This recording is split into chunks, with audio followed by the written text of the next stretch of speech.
Olá, querido amigo, querida amiga. Hoje estamos mais uma vez aqui, em mais uma reflexão sobre os Salmos. Hoje estaremos meditando sobre o Salmo 10. O tema de hoje é Quando Deus parece distante, parte 1. O Salmo 10 pode ser dividido em duas partes principais, como vemos na sua introdução.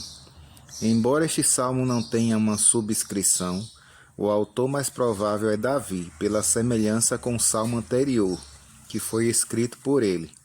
Nestes versos introdutórios surge a grande questão: por que Deus parece estar tão distante enquanto os ímpios estão reinando e oprimindo os pobres? Mas quem são os pobres? Primeiro, pobres eram os desamparados daquele tempo de Davi, os órfãos, as viúvas, os necessitados, os que não possuíam bens deste mundo. Mas, num sentido mais amplo, em uma segunda aplicação, pobres também são os humildes de espírito, de quem Jesus Cristo falou que são bem-aventurados. Mateus 5, verso 3. O próprio Davi, que era um homem riquíssimo em bens materiais, disse de si mesmo: Eu sou pobre e necessitado. Salmo 70, verso 5. As palavras iniciais são: Por que, Senhor, te conservas longe e te esconde nas horas de tribulação? No verso 1 diz exatamente isso. O salmista se encontrava em grande angústia e expressou isso perguntando: Por que, Senhor? Este é o reflexo da aflição de sua alma. Por que te escondes justamente quando mais precisamos de ti, em plena tribulação? O salmista está se sentindo só, enquanto Deus parecia manifestar uma letárgica indiferença, escondendo-se nas horas mais difíceis. Muitas vezes somos levados a perguntar: por que, Senhor? Por que, Senhor, isso está acontecendo comigo? Por que, Senhor, essas tribulações pesam sobre a minha alma? Você já se sentiu em uma situação semelhante? Você já esteve decepcionado com Deus? Por que Deus não responde? Por que Deus não age? Por que Deus parece tão distante? Estas são questões que muitas vezes se levantam na vida de muitas pessoas que estão cansadas e decepcionadas com Deus. Certa vez um jovem foi a uma danceteria e se divertiu muito alegre com as moças que estavam lá, e bebeu muito. Então, quando já era muito tarde de madrugada, ele pegou a sua moto e resolveu voltar para sua casa, que ficava num sítio distante da cidade. Ele teve que enfrentar uma estrada cheia de curvas perigosas. Então, como era fácil de se prever, aquele jovem, controlado pelas bebidas alcoólicas, perdeu-se numa curva e foi parar num barranco bem abaixo da estrada. Ele bateu o pescoço e atingiu a coluna cervical, e os seus membros inferiores foram afetados e não reagiam mais. Ele foi parar numa cadeira de rodas. Então um pastor foi chamado a fim de consolar o jovem acidentado, que não podia mais crer em Deus. Quando o pastor se aproximou do moço, ele perguntou: Onde está Deus que não me responde? De fato, parece que Deus está muito distante nas horas amargas da tribulação, mas às vezes somos nós próprios culpados por estas horas amargas de dor. Se pensarmos física ou astronomicamente, Deus está muito longe, acima de mais de 200 milhões de galáxias no espaço sideral, a 500 milhões de anos-luz de distância de nossa humilde Terra, perdida no espaço sideral que nos parece infinito. Mas se pensarmos na onipresença de Deus e no seu grande amor por nós, saberemos que Ele está muito perto de nós. Ele está aí bem perto de você, enquanto você pensa que Ele se mantém distante. Ele pode ver seu sofrimento e a sua angústia. Pode dizer onde você mora, o que você mais gosta de fazer, qual é a sua família, quais são seus amigos e sabe quem é que está lhe perseguindo e desejando seu mal.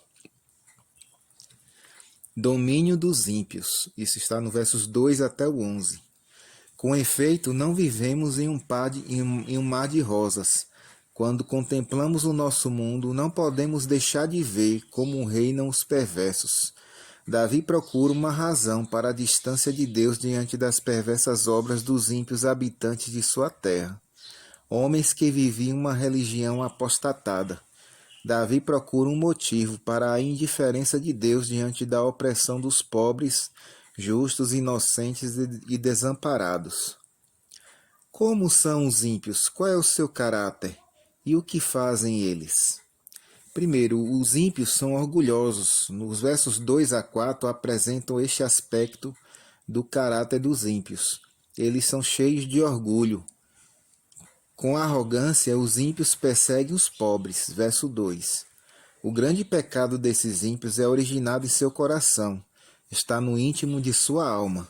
O seu pecado é o orgulho que fundamenta sua cobiça insaciável por bens materiais, que se reflete na perseguição dos pobres, pois o perverso se gloria da cobiça de sua alma. Verso 3. Eles se glorificam a si próprios, cantam hino de louvor a si mesmos em seu pecado. Jesus Cristo contou uma parábola sobre um homem rico, que era avarento e ímpio, cujo campo frutificou com abundância. E como ele era muito egoísta, pensava apenas em si mesmo e não era justo para com o seu próximo.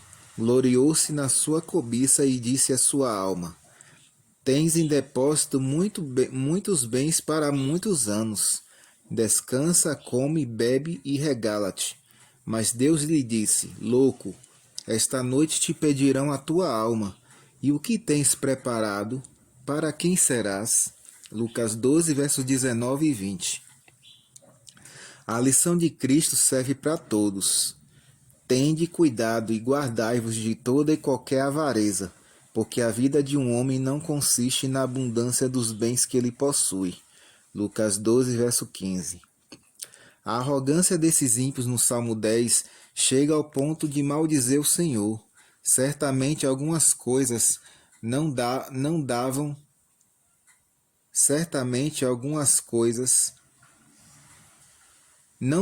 certo como eles queriam, e então eles blasfemavam de Deus e colocavam a culpa sobre ele. No seu orgulho, julgavam que Deus era o seu servo e tinha a obrigação de fazer a sua vontade e atender aos seus caprichos pronta e imediatamente. Segundo ponto, os ímpios são ateus. No verso 4 diz: O perverso na sua soberba não investiga, que não há Deus em todas as suas cogitações. Embora o judaísmo cria firmemente na existência de um Deus criador do universo, os homens ímpios de Israel estavam prontos a duvidar até da existência de Deus. Intelectualmente, porque praticavam essa crença na sua vida perversa. Na sua superficialidade, eles não investigavam as evidências da operação de um Deus soberano. E nos seus pensamentos, nas suas cogitações, eles viviam como se Deus não existisse, embora a sua consciência religiosa pudesse apontar a Deus. Esta é uma descrição fiel de nossos dias. Vivemos em um tempo de muita superficialidade, apesar de tanto conhecimento, apesar de tanta informação por inúmeros meios. A humanidade ainda é formada por um superficialismo que leva à descrença em Deus ou na sua verdade. Mesmo entre os que professam crer em Deus, muitos o negam por suas atitudes e incredulidade. Muitos estão discordando da lei de Deus, do sábado, do dízimo, da liderança da igreja, da divindade de Cristo, da personalidade do Espírito Santo, e logo passarão a apostatar do próprio Deus, abandonando as fileiras dos cristãos para se unirem aos ímpios habitantes da terra. E qual é a razão apontada pelo salmista para tudo isso? Falta de investigação. Mas muitos poderiam racionalizar que eles de fato estão negando muitas dessas coisas, justamente porque investigam, examinam os fatos e as verdades. Entretanto, o texto do Salmo fala que o perverso não investiga na sua soberba. Não basta só a investigação. É preciso muita humildade para que reconheçamos a verdade exposta pelo Espírito Santo. Sem humildade e disposição para aprender de Deus, não é possível alguém chegar ao seu pleno conhecimento da verdade. Mas também é preciso achar a fonte cristalina da verdade. Há necessidade de se investigar na fonte verdadeira, porque podemos facilmente ser desviados da verdade, se confiarmos num falso sistema de investigação. Uma jovem certa vez escreveu a um pastor adventista sobre a doutrina da Trindade. Ele lhe enviou um farto material sobre o assunto. Então ela respondeu que havia lido tudo, mas não podia crer que aquilo fosse verdade, e que não se imaginava mais crendo na Trindade. O pastor lhe respondeu diretamente, sem rodeios: Moça, se você está confiando em fontes poluídas, como poderá crer na verdade? Se você já foi vacinada pelos dissidentes, se você já recebeu uma lavagem cerebral nas fontes da apostasia da verdade, o que Deus poderá fazer por você? Que argumento pode convencê-la se você não pesa a força da verdade e não percebe as contradições? A única solução é abandonar essas fontes da mentira e voltar à única fonte da verdade, confiando em Deus e em como Ele dirige a sua igreja. Então ela se humilhou e pediu oração. Terceiro ponto, os ímpios são escarnecedores. No verso 5 diz: São prósperos os seus caminhos em todo o tempo. Muito acima e longe dele estão os teus juízos. Quanto aos seus adversários, ele a todos ridiculariza. Eles têm os seus inimigos que o censuram, porque sua prosperidade é o fruto de perseguir e assolar os pobres, e por não atenderem às leis de Deus que eles rejeitaram. Entretanto, eles escarnecem desses adversários. Os justos podem perguntar, como fez Jeremias: por que prospera o caminho dos perversos? Perguntava o salmista por que Deus estava tão longe. Agora parece que a prosperidade está perto dos ímpios e as leis de Deus estão muito longe deles. É evidente que os ímpios estão prosperando na base de sua desonestidade e opressão contra os pobres e desamparados, mas eles estão escarnecendo de tudo e de todos, inclusive de Deus, que permite a sua prosperidade e parece estar muito longe de seus ímpios caminhos. Assim, podem os perversos reinar, como se Deus não estivesse presente num mundo em que dominam. O salmista ainda descreve a razão do caráter do perverso, cheio de orgulho, pelo que é rápido em escarnecer. No verso 6 diz: Pois diz lá no seu íntimo: jamais serei abalado, de geração em geração nenhum mal me sobrevirá.